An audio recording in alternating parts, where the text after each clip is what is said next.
ତାକୁ ସାହାଯ୍ୟ ତମେ କରିବା ଉଚିତ। ଦଳୀୟ ଭିତ୍ତିରେ କାର୍ଯ୍ୟକ୍ରମ ହବ।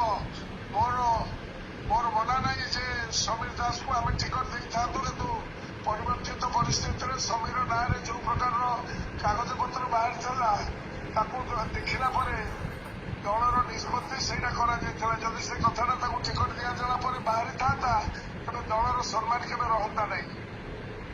ତୁମେମାନେ ଯୋଉମାନେ ସମସ୍ତେ ଆସିଛ, ସରପଞ୍ଚ, ସମିତିସଭ୍ୟ, ଜିଲ୍ଲା ପରିଷଦ ଚେୟାରମ୍ୟାନ, ନିମାପଡ଼ା ଏବଂ ଗ୍ରୁପର ସମସ୍ତଙ୍କୁ ନିବେଦନ, instruction from chief minister and instruction party president, ସମସ୍ତେ ଏହି କାର୍ଯ୍ୟକ୍ରମରେ ଯେମିତି ଦୟାକରି ସାହାଯ୍ୟ କରିବ ଶଙ୍ଖଚିହ୍ନକୁ, ସଚିବ ଶଙ୍ଖଚିହ୍ନକୁ। ତୁମେମାନେ ସମସ୍ତେ ଜିଲ୍ଲା ପରିଷଦ ଜିତିଛ ଶଙ୍ଖଚିହ୍ନରେ, ତୁମମାନେ ସରପଞ୍ଚ, ସମିତିସଭ୍ୟ, ଚେୟାରମ୍ୟାନ ହେଇଛ ସମସ୍ତେ ଶଙ୍ଖଚିହ୍ନ ପାଇଁ। ତେଣୁକରି ଗୋଟିଏ ଧାଡିରେ ଦିଆଯିବ।